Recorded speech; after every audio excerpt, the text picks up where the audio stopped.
Muchísimas gracias, Juan Luis y Karina. Es una inspiración escucharte. Ahora tenemos con nosotros a Guillermo de Honestick. Muchas gracias, Alejandra. Bueno, buenos días a todos y bienvenidos a la mesa redonda acerca del boom del e-commerce en la pandemia. Están con nosotros Borja Santos, responsable de España y Portugal de Stripe. Tenemos a Carlos Barrera, vicepresidente ejecutivo de Lazada, y a Salvador Esteve, fundador y CEO de BigBuy. Bueno, si queréis, lo primero que quiero hacer es hacer unos agradecimientos a Startup Valencia y a todas las instituciones que han estado involucradas para que hoy podamos disfrutar de esta mesa redonda. El objetivo principal es aprovechar al máximo el tiempo que tenemos tanto de Carlos, Salvador como de Borja para poder hacer un análisis principalmente en 4 aspectos principales. El primero sería evaluar el impacto que ha tenido el COVID o la pandemia en lo que es la industria del e-commerce, evaluar cuáles son los retos y oportunidades que han surgido y aprovechar a nivel de tendencias y evolución del sector con la perspectiva que nos puede aportar Carlos desde su visión a nivel de Asia, que sabemos que están como a X galaxias de distancia en Europa, y aprovechar la perspectiva que tenemos de una industria con una empresa como es la de BigBuy, que son un caso de éxito local de condiciones épicas bajo mi punto de vista, y la experiencia que nos puede proporcionar Stripe, que es una compañía que ha hecho una revolución y una innovación a nivel de pagos. Yo como técnico tengo que anticipar que tiene una de las mejores APIs que he podido disfrutar en mi experiencia técnica, así que si queréis podemos proceder y comenzar con la sesión haciendo una presentación por parte de cada uno de vosotros. Carlos, si quieres presentarte tú primero. Muy bien, bien. Pues bueno, yo soy Carlos, trabajo desde hace 5 años en Lazada, que era primero una empresa de Rocket Internet enfocada en e-commerce en el sudeste asiático, y luego nos compró Alibaba. Ya estamos integrados al completo en el portfolio de Alibaba. Y bueno, llevo las operaciones en Filipinas y además soy vicepresidente ejecutivo del grupo, con presencia sobre todo, bueno, Singapur, Malasia, Vietnam, todos estos países.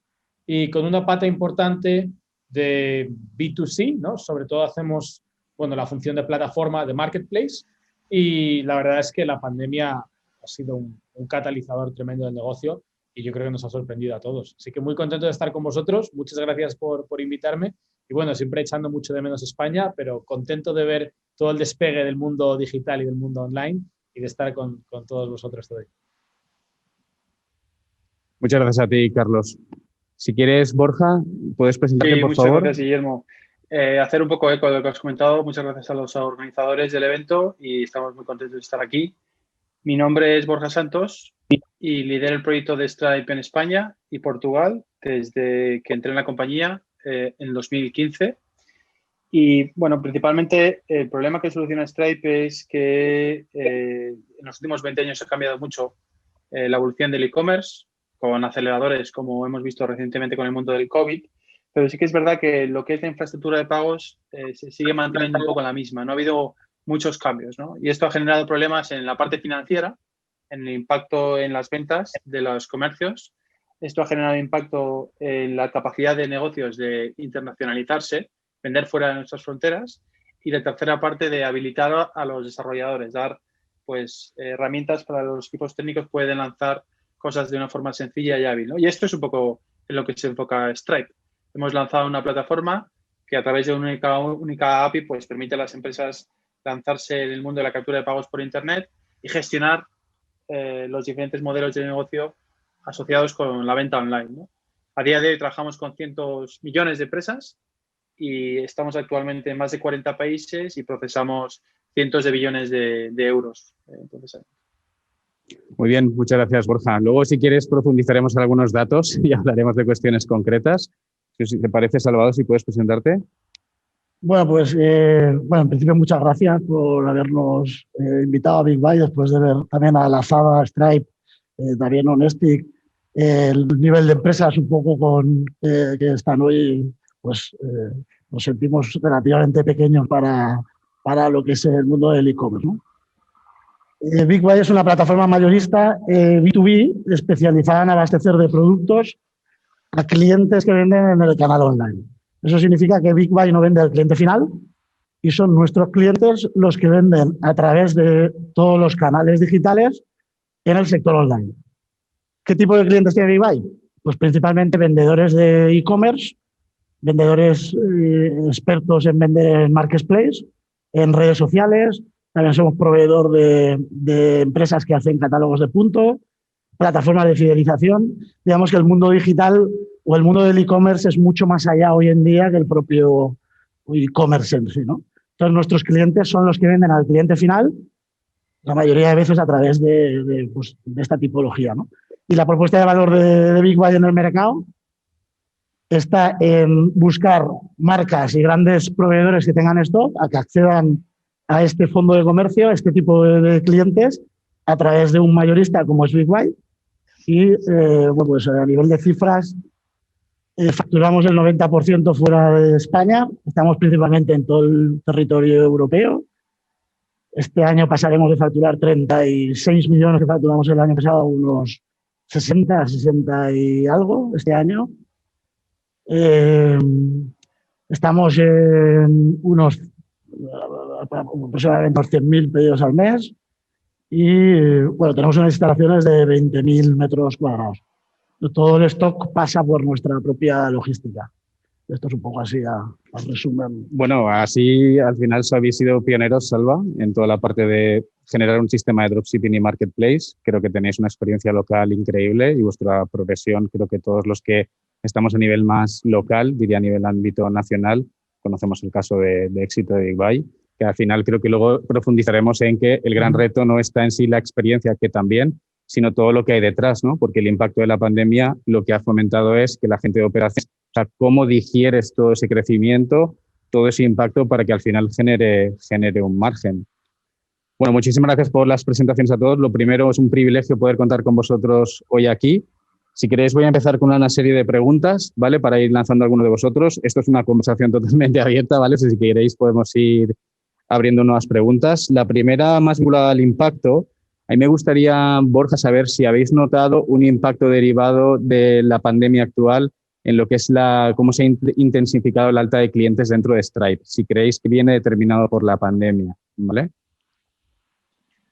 Sí, bueno, yo lo primero es decirte que una crisis pues no son buenas noticias para nadie, ¿no? Eso es obvio.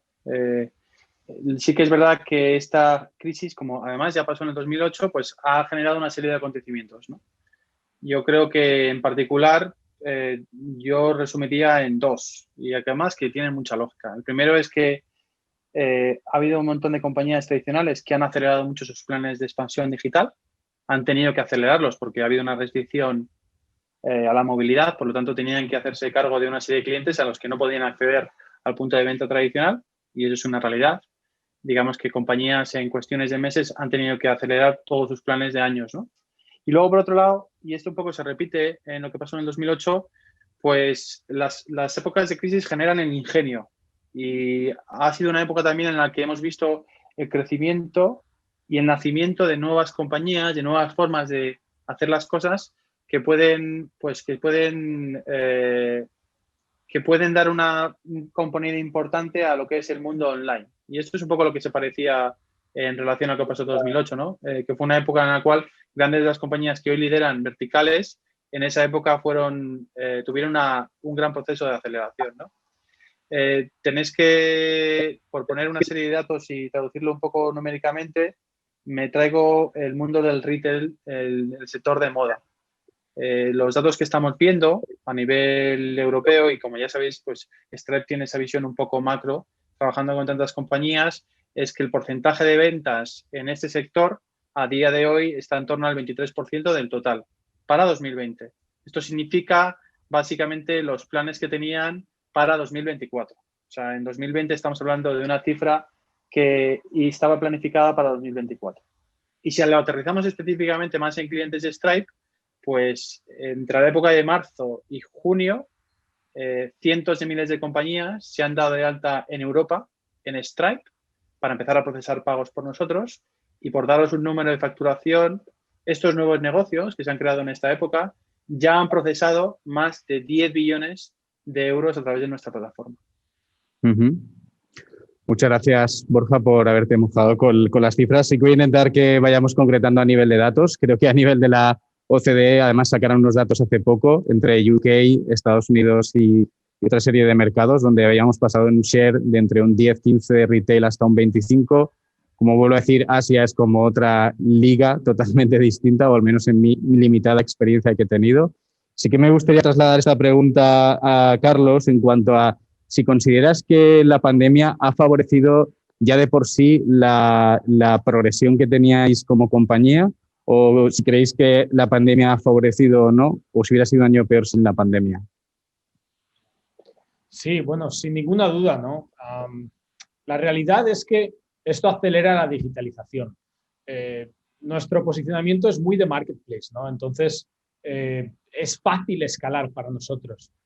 Siempre digo que esta crisis, por supuesto, supone muchas oportunidades, pero también se puede morir de éxito. Entonces, lo que hemos visto en general es que los picos de volumen han sido tremendos. Se ha acelerado muchísimo el crecimiento, pero también esto conlleva mucho riesgo a nivel logístico, porque uno de los mayores drivers que tenemos para este tipo de negocios es cómo integrar el ecosistema. Por ejemplo, nuestra principal mejora este año ha sido que todo el mundo quiere ir online. Hemos triplicado el número de empresas que se están dando de alta en la plataforma, con lo cual pasas y eso se transmite muy rápido en la eficiencia de tu plataforma, en los ratios de conversión, incluso en la cesta media, porque tú pasas de ser una empresa con cierto número de vendedores, donde todavía faltan cosas, a que de repente tus clientes son capaces de encontrar muchísimo más producto, incluso a mejores precios. Entonces, eso tiene un efecto tremendo. Además, una de las cosas que especialmente en Asia está teniendo muy buenos resultados es el enfoque un poco de Alibaba de diferenciar. Está la parte de Taobao, de marketplace más generalista, ¿no? Y luego la parte de Tmall, lo que nosotros llamamos Lazada Mall, Last Mall, que es todo 100% marcas, con garantía, incluso con, se te devuelve el dinero 3 veces si tienes cualquier problema de autenticidad. Entonces, lo que pasa es que ante una pandemia donde la gente ya de por sí busca mayor credibilidad, busca productos esenciales, ese posicionamiento del grupo Alibaba de tener las marcas oficiales, ¿no? Estas, lo que llaman las flagships, ¿no? Todas las tiendas oficiales de la marca, permite que la gente que estaba comprando antes Colgate o que estaba comprando las marcas de cuidado personal, Procter & Gamble y demás, cuando va a online, tenga exactamente lo que quiere, ¿no? Entonces, hay una mejora tremenda a nivel de tanto de aumento de oferta de productos y de aumento de vendedores, como de eficiencia en tu plataforma, porque los clientes rápidamente entienden que tú tienes lo que ellos quieren. Y nos ha beneficiado muchísimo estar posicionados como la plataforma de referencia a nivel de credibilidad, de autenticidad, porque la realidad es que este tipo de crisis lo que suponen es que mucha gente llega al e-commerce por primera vez. O gente que, por ejemplo, lo que se multiplica es el engagement. Gente que compraba una vez al mes o que compraba cada 4 meses en una promoción, de repente viene cada semana y además te usa como su cesta de la compra. O sea, pasas de tener clientes que compran 2 o 3 productos a comprar 20. Entonces, para que ese proceso realmente tenga éxito y para que se incremente tu cifra de negocio recurrente, lo que es muy importante es tener ese tipo de experiencia clara y luego que la logística acompañe. Lo que hemos visto es que una de las razones por las que incluso ahora que se controla en cierta forma la pandemia, todavía los clientes continúan volviendo, es porque tienes la autenticidad de esas marcas, pero sobre todo porque tenemos la logística. Entonces, el gran reto, evidentemente las ventas han crecido muchísimo, ¿no? Hay categorías que se han multiplicado por 5, por 10, en general más de doblar, pero el problema es que tú tienes que hacer frente a esa volatilidad y esos picos de demanda. Entonces necesitamos, tanto la ayuda de la logística como de los medios de pago. Es muy sencillo para empresas más pequeñas si no tienes buenos medios de pago o si dependes mucho del pago en cash o en efectivo, cosas de estas. Es muy, muy fácil que la experiencia de cliente sea negativa, con lo cual todo lo que ganas lo pierdes. Y por eso, por el foco, y yo creo que una de las razones por las que el año va a ser muy bueno es porque ante un aumento de la demanda hemos sido capaces de mantener los tiempos, los pedidos, la eficiencia y sobre todo controlar muy bien las expectativas del cliente. Y yo creo que eso es uno de los retos fundamentales ante este tipo de situación. No solo vender hoy o no solo tener mucho éxito que crezca tu cifra de negocio, sino además ser capaz de gestionar expectativas y de realmente dar un buen servicio para que todo ese aumento de clientes se vuelva recurrente, porque si no, bueno, el gasto en marketing realmente gastas más en marketing, entra mucho en orgánico, pero luego todo eso lo pierdes. Estoy totalmente de acuerdo. Creo que es muy importante que hagamos un resumen de lo que has comentado, Carlos.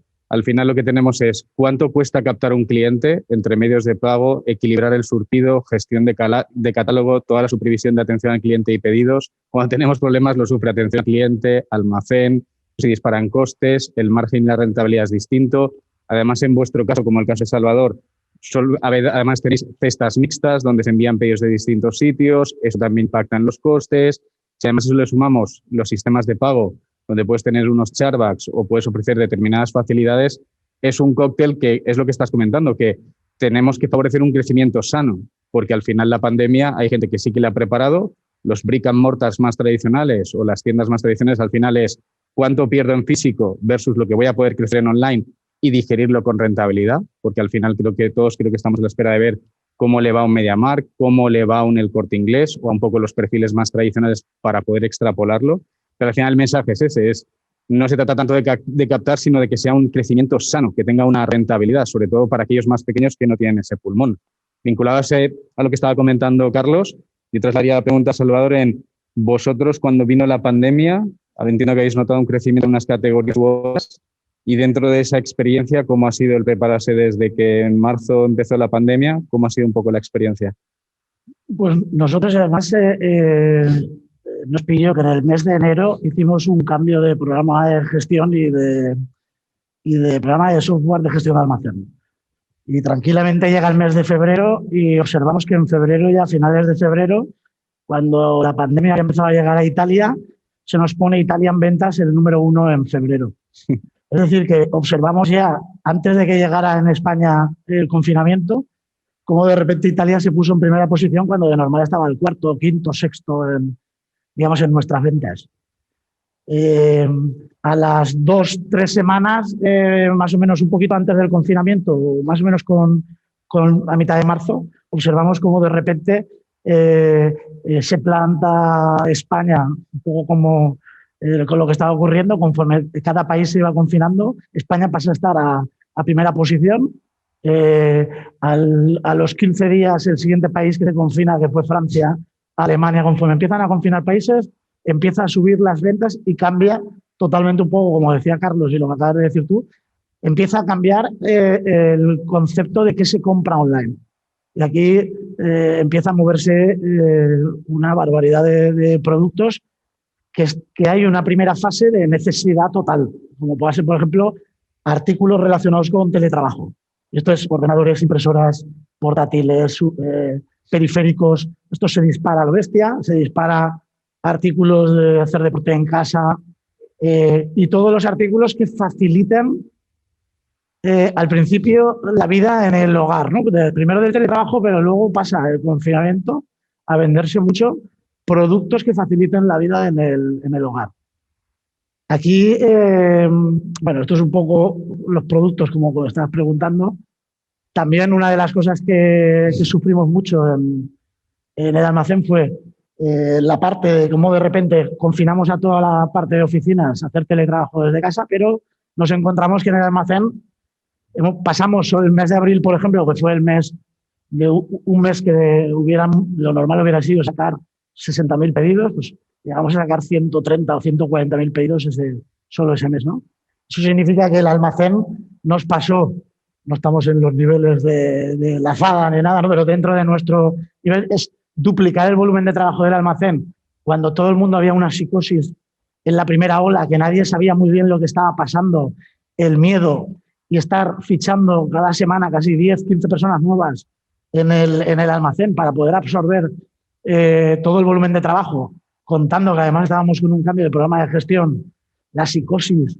La verdad que no estábamos muriendo de éxito porque afortunadamente nos pilló en un buen momento ya de hace muchos años con un know-how muy bueno en la logística, pero Sí que es verdad que pasamos a tener retrasos en los pedidos y nos costó el embiste de todos estos pedidos, nos costó bastante llevarlo.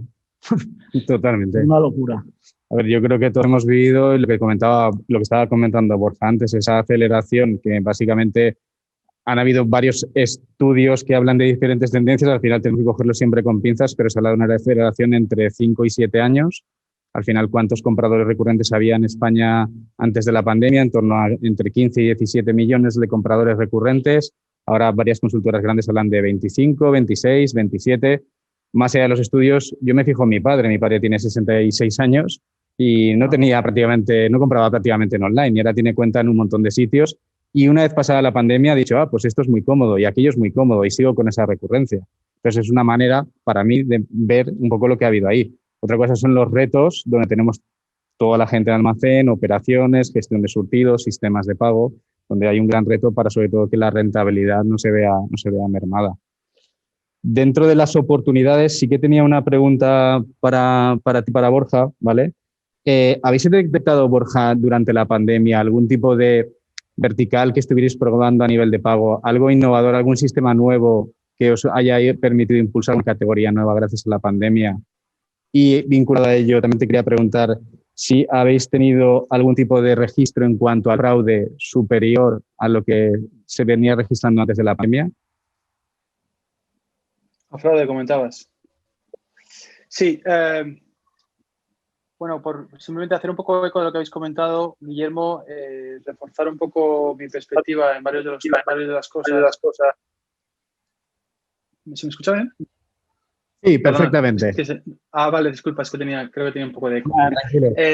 Una de las cosas que quería mencionar, que me parece interesante, una de las evoluciones que hemos visto en sectores y empresas un poco más tradicionales, es su enfoque actual a la gestión del dato. Creo que las empresas digitales nacen en un entorno mucho más orientado a construir sobre números y datos y desde el punto de vista de mecanizar esa estructura, pues desde el minuto uno nace en este sentido. Lo que hemos visto recientemente es que las empresas tradicionales tienen un enfoque muy correcto orientado a entender mejor a sus clientes. Y va un poco en línea con tu pregunta, que es la tendencia principal que hemos visto es que el cliente cada día es más sofisticado.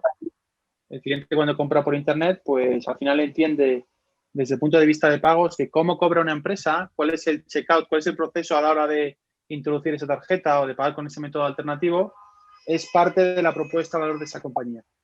Todo lo que conlleva eliminar clics, hacer validaciones en tiempo real, ofrecer una experiencia con la menor fricción posible es realmente determinante en el negocio y en tu crecimiento, aprovechando un poco, como bien decías, este nuevo reto de transición y convirtiéndolo en una oportunidad que creo que es clave, ¿no?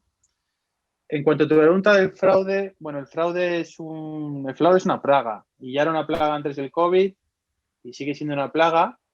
Crece más que el propio volumen de Internet y es importantísimo cubrirse porque al final puede matar de una forma muy, muy sencilla, especialmente en el mundo físico, ¿no? De entrega de producto físico, tus ganancias de una compañía. Entonces, a día de hoy yo creo que no lo asociaría como un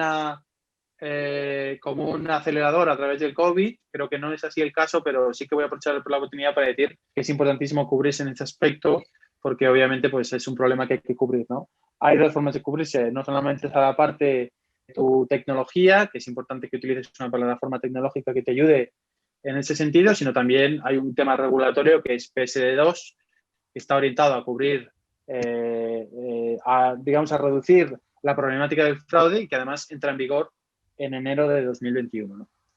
Y la tercera parte de tu pregunta en cuanto a verticales, pues es obvio que los verticales de movilidad han sufrido y también todo lo que está asociado a agencias de viaje, turismo, etcétera. Pero por otro lado, pues ha habido muchas oportunidades muy interesantes, ¿no? A mí me gusta mucho el vertical de medicina online, lo que es prescripción, básicamente.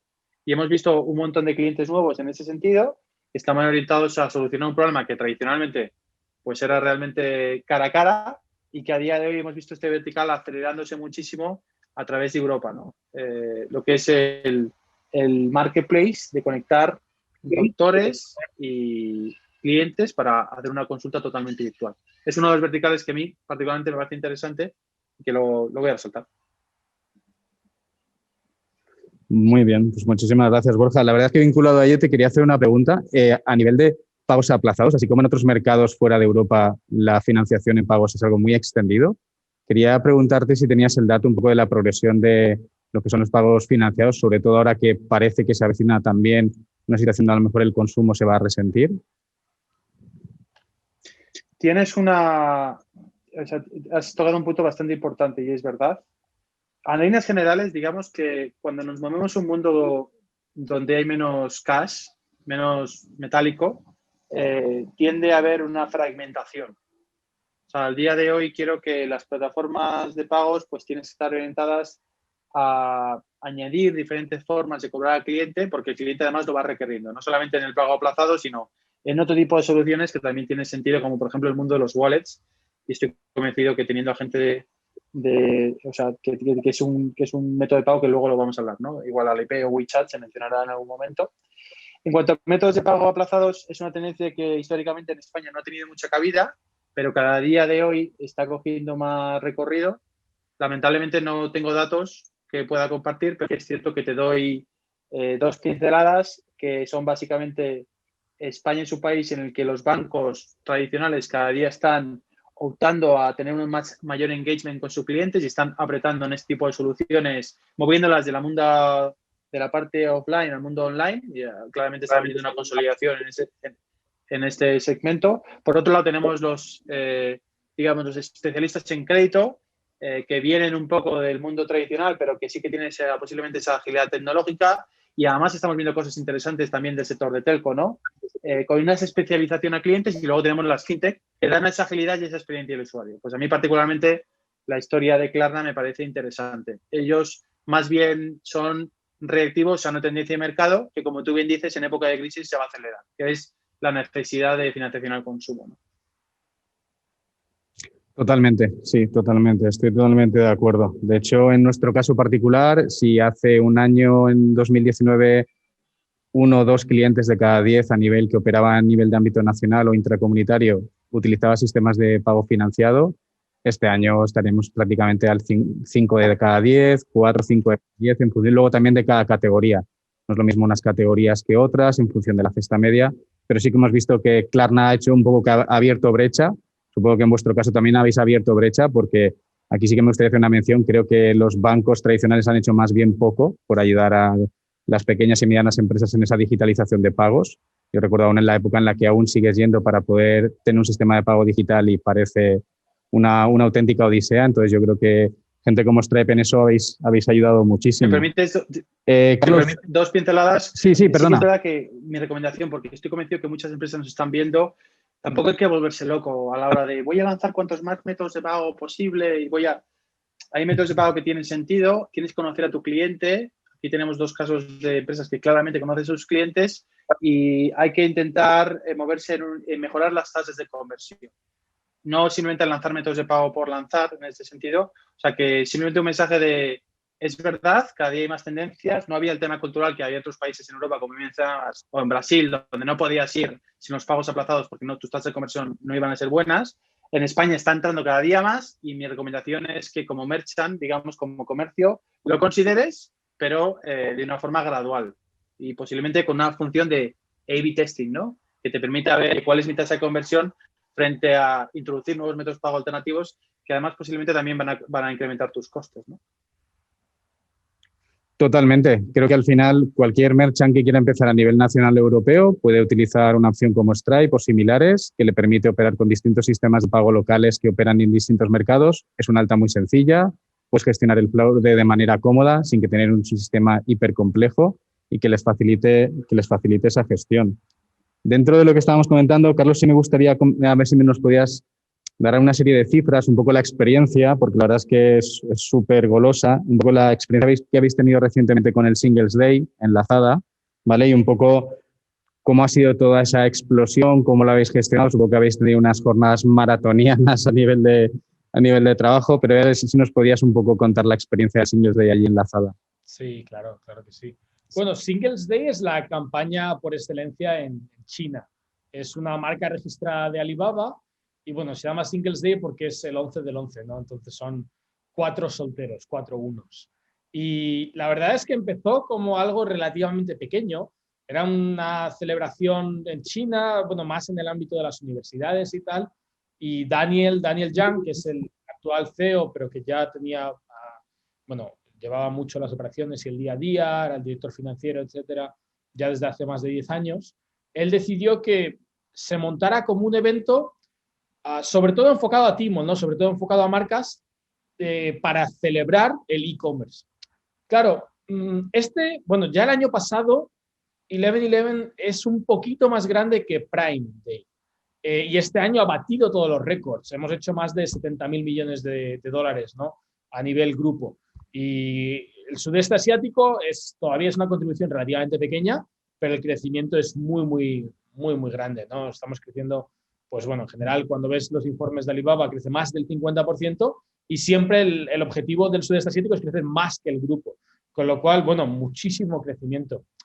Creo que lo que es importante para este tipo de eventos es pensar que al final la labor de hacer este tipo de campañas es simplemente generar mayor penetración de mercado, mayor desarrollo de usuarios y mayor frecuencia. O sea, cuando tú piensas en un Singles Day, el principal objetivo es que la gente, o sea, que mi abuela, que tiene 90 años y que compra una vez al año con Amazon, lo vea en la televisión, lo vea tal y diga, joder, es que esta campaña tengo que comprar sí o sí, porque es que es una promoción increíble. Tienes cientos de miles de marcas que venden y hay una inversión en marketing tremenda, sobre todo enfocada en productos exclusivos, productos que, por ejemplo, tienes muchos productos que solamente se venden en la plataforma durante ese día, o regalos, compras esto y te llevas no sé cuántas cosas gratis, o experiencias, concursos. Por ejemplo, una tendencia muy fuerte ahora mismo en toda Asia es el live streaming. Está creciendo muchísimo todo lo que es la venta a través de vídeo. Es un poco como una teletienda en versión salvaje, ¿no? Hay muchísimos conciertos, desde Taylor Swift, bueno, muchísimas estrellas que Alibaba contrata para este tipo de eventos, ¿no? Entonces, la primera misión es esa, es generar mucho posicionamiento de marca, que la gente te conozca. Segundo, incrementar la activación de usuarios. El principal problema de todos los e-commerce siempre es el mismo, ¿no? Tú gastas una fortuna en conseguir captar usuarios, pero luego necesitas mejorar el valor de vida del cliente, ¿no? Necesitas que realmente pasen más tiempo. Y a través de este tipo de eventos, que parecen siempre una cosa muy tonta, lo que notas es que muchísima gente se vuelve un cliente, realmente un cliente habitual. Nosotros solemos definir cliente habitual como la persona que compra una vez al mes. Y es tremendo cuando ves las curvas de conversión y bueno, y lo que es el cohorte de la vida de usuario. De repente, a través de un evento de estos, la gente compra más, vuelve más a menudo y realmente tiene una proximidad con la marca mucho mayor, ¿no? Claro, ¿qué es lo que pasa? Que para generar eso tienes que tener una logística detrás y tienes que tener una integración tanto a nivel de software como a nivel de pasarelas de pago y demás, tremenda. En el pico, Alibaba registra más de 500.000 de órdenes al segundo. Claro, eso tumbaría pues, prácticamente cualquier otra web que no fuera, o cualquier otra app que no fuera Alibaba. Y imagínate lo que es generar ese volumen a través de pasarelas de pago. Nosotros todavía a día de hoy lo seguimos viendo. Cuando tenemos una campaña de este nivel, nos cargamos prácticamente todos los bancos del país, porque nadie tiene un sistema que sea capaz de procesar 20, 30, 40.000 órdenes al minuto. Los bancos no están dimensionados de esa forma, mientras que los wallets o todas las fintech, pues al ser un tema de una API y tenerlo todo integrado en tiempo real, ni se enteran. Lo están procesando en tiempo real y sin ningún problema. Otro ejemplo sería la logística, ¿no? Cuando tú vendes 100.000 pañales en 10 minutos, el pico de demanda que te entra en el almacén es que gestionar eso es muy complicado. Tienes que reinventar todo tu proceso logístico. Te pones a a gestionar el almacén desde, por ejemplo, una cosa que hacemos mucho es el colocation, ¿no? Gestionamos el almacén directamente desde el almacén del proveedor, porque sería simplemente el proceso de traerlo, hacer todo el inventariado y demás, no merecería la pena, porque ese volumen casi es mejor tenerlo fuera de tu propio almacén, ¿no?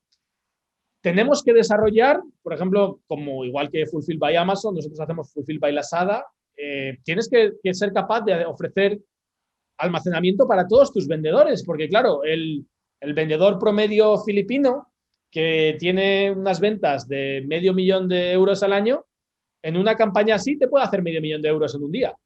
Entonces, es que es completamente imposible para ellos gestionarlo. Tienes que ser capaz de ayudarles y de ofrecer este tipo de servicios, ¿no? Entonces, bueno, los números, imagínate, más de 70.000 millones de dólares de ventas y sobre todo muy enfocado a las marcas. Tenemos lo que llamamos siempre el club de los millonarios y, bueno, en China el club de los billonarios. Por ejemplo, Nike y Adidas siempre se están pegando, suelen vender más de 1.000 millones de dólares, ¿no? Están ahí pegándose todo el día. Claro, lo que te supone este tipo de campaña es que tienes que ser capaz de justificar la inversión y el retorno para estas marcas. Entonces, lo bonito de este tipo de campañas es que te ayudan a desarrollar tu base de clientes, te ayudan a desarrollar todas estas soluciones, porque nosotros nunca habríamos desarrollado un software o bueno, backend o una pasarela de pagos que soportara 500.000 órdenes al segundo. Pero es que gracias a la campaña, pues tus operaciones diarias ahora van como la seda, porque al tener tal evento que te fuerza a gestionar todo mejor, nuestro almacén, claro, cuando un día normal haces medio millón de pedidos, después de haber hecho medio millón de pedidos en 5 minutos, pues el almacén va como la seda. Luego ya hay una parte de valor añadido que creo que es muy importante, que es muy particular al 11 del 11, a los eventos grandes, que es que las plataformas de e-commerce tienen que generar su propia forma de invertir en marketing, su propio modelo de anuncios, su propio modelo de monetización. La realidad a día de hoy es que la mayoría del dinero de todos los e-commerce sale cada vez más de anuncios en la plataforma. Claro, tú puedes poner anuncios en el día a día, tú puedes poner anuncios en las grandes búsquedas, ¿no? Por atributo, por palabra, pero cuando tú tienes una campaña que solo dura un día, tienes que hacer mucho más que eso, porque eso no es suficiente. Entonces, nuestra gran filosofía como empresa es gestionar la visibilidad dentro de la plataforma y dentro de la aplicación. Tienes las ventas flash, por ejemplo, que seguro que la gente que haya usado AliExpress lo ve. Tienes ventas flash muy agresivas con todo el branding de la empresa, de la marca. Tienes los grandes banners, los principales, todas las imágenes que tienes también se monetizan, pero tienes que hacer incluso más. Tienes que mirar un plan de marketing, que esto lo hacemos con las grandes agencias del mundo, para tener un plan de marketing dedicado en televisión, en live streaming, usar muy bien tu propio CRM, ¿no? Usar muy bien los pushes que mandas a tus clientes, los emails que mandas, porque el valor de eso en un día donde te están viendo 30 millones de personas es tremendo. Entonces, fuerza toda esa integración y esa capa de valor también no solo de cliente y no solo de logística y servicios, sino de replantear todo el marketing. Y lo que cada vez resulta mucho más importante es cómo gestionar tu canal directo. Y creo que eso es súper importante. Por ejemplo, este año hemos batido todos los récords en canal directo, porque al tener tal visibilidad y la gente realmente venir a la plataforma porque ya conocen el Singles Day, tú tienes muchísimo más control sobre cómo mandar tu tráfico, qué quieres que vea la gente y cómo personalizar. Y creo que esa es una puerta abierta para todos los e-commerce que realmente solamente pueden hacer las campañas, porque es el día donde todos te están viendo y todos están dispuestos a pasar muchísimo más tiempo en página, ¿no? Totalmente de acuerdo. De hecho, creo que al final una cosa con la que nos tenemos que quedar ahí es los picos de concurrencia también dependen de cómo negocio, marketing se alinean con operaciones para no hacer o tratar de conciliar esas promociones en pico que generan muchísima concurrencia, porque una vez pasa la concurrencia hay que aprovechar toda esa cosecha que hay ahí para poder digerirlo, obtener rentabilidad, obtener datos de clientes y lo que estabas comentando, que se convierta en una fidelización en un LTV o como queramos llamarlo, mucho más prolongado de cliente. En ese sentido, creo que además en esa explosión, yo me quedo con un dato además que viene de la parte de Stripe, de tenemos unas plataformas porque al final Las pequeñas y medianas empresas, es lo que comentaba Carlos, no tienen la capacidad de hacer a lo mejor esas inversiones para hacer un despliegue de infraestructuras que sean capaces de desplegar 520.000 órdenes por segundo. Entonces, al final aquí pueden hacer una estrategia de apoyarse en determinadas palancas de los marketplaces, apoyándose en su capacidad, y por otra parte, utilizar tipos de tecnologías un poco más commodities, por al final estilo un Shopify. Shopify es una revolución en ese sentido a nivel de tecnología. Stripe está ayudando por detrás a procesar todo ese volumen de pagos y la verdad es que van como un tiro en esa parte. En ese sentido, sí que quería preguntarte, Salvador, ¿qué estimaciones veis y cómo veis, en este caso, igual que hablábamos del Singles Day, un poco las previsiones que tenéis de cara al Black Friday y cómo suele ser un poco la gestión que hacéis desde BigBuy a la hora de procesar datos de los clientes?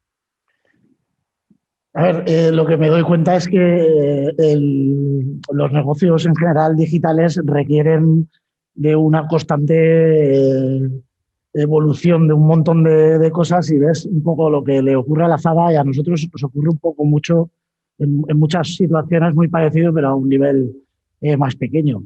Los crecimientos y días como Black Friday o semanas como Black Friday, pues cuesta digerirlas, y yo creo que en este año concreto, después de venir con lo de todo lo que ha ocurrido en la pandemia, una de las cosas que posiblemente podamos sufrir más, y esto ha ocurrido también, ha habido un valle como que en abril se vendió muchísimo, en mayo también, y en junio, julio empezamos a ver bastante escasez este año de ciertos materiales y productos de primeras marcas y secundarias que no eran capaces de tener el stock que había en momentos normales, ¿no? Yo creo que este año en Black Friday también vamos a sufrir un poco ciertos stocks y importaciones de muchos productos que no se han podido hacer, y no hay tanto stock como había el año pasado para Black Friday. Esto yo creo que va a ser una realidad, primero porque se vendió mucho y porque no se ha repuesto bien, y luego, pues no sé, por seguir un poco con el Black Friday, yo creo que aquí hemos salido muy beneficiados en cuanto al tema de que realmente en el mundo online, pues muchos nuevos compradores que compraban esporádicamente, y esto lo decía antes Carlos, ahora compran más asiduamente, y el e-commerce en cifras, pues yo creo que vamos a estar, si ya más o menos el crecimiento natural estaba siendo en nuestro caso un 20%, pues yo creo que este año lo vamos a terminar por encima del 70%, alguna cosa así, en nuestro caso. Un poco gracias a la parte digamos, del crecimiento que ha habido en la pandemia, y luego en la segunda parte, el que se ha quedado un residual de mayor comprador online que no quiere salir afuera de casa y que prefiere comprar online. Sí, totalmente de acuerdo. Creo que al final lo que tenemos es un Black Friday que hasta hace 5 o 6 años no lo conocíamos nadie en España. Luego creo que entre todos hemos generado lo hemos deformado el concepto del Black Friday anticipando el pre-Black Friday. Casi creo que ha habido mucha guerra entre categorías donde muchos merchants y marcas se han canibalizado sus ventas de la campaña de Navidad, y luego qué han hecho un poco cuando ha pasado todo ese periodo. O sea, creo que lo que estás comentando es, tenemos que intentar que los clientes que tengamos, lo que decía Carlos antes, trabajémoslo de manera fidelizada, nos va a aportar mucho más margen, generemos esa fidelización y no vayamos en esas guerras tácticas de promociones puntuales que a lo mejor casi estamos perdiendo a veces en los pedidos que servimos. Yo ahí estoy contigo a nivel de e-commerce, que hace 5 años el Black Friday no lo conocía nadie, y creo que ya llevamos 3 años seguidos que ya facturamos más en noviembre que en el propio diciembre. Y sí que es verdad que yo creo que en noviembre se adelantan compras de un poco más de valor y compras más seguras y concretas. Y te dejas como más en diciembre, te dejas pues el típico producto ya de última hora, que no tenías el regalo, que no tenías pensado adquirir y cosas así. Totalmente.